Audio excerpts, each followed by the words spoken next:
جايبه لكم النهارده تصوير حي من اسكندريه. بصوا يا جماعه، ظهور ليله القدر في اسكندريه ليله 27.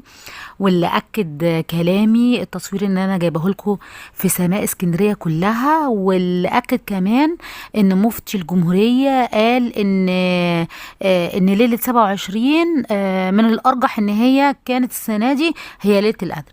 معايا تصوير من سما اسكندريه، كل اسكندريه كانت بتحكي على السما اللي كانت بتنور.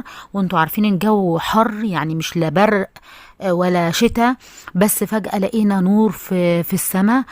اهو ده البحر، ده تصوير على البحر عشان جايب لكم المنظر. جايبه لكم كمان ظهور كلمة الله في السماء بالسحب ووراها القمر. حاجة كده معجزة إلهية. اللهم إنك عفو كريم تحب العفو فاعف عنا. يا رب يا رب اقبلنا عندك في الليلة دي، مغفور ذنبنا.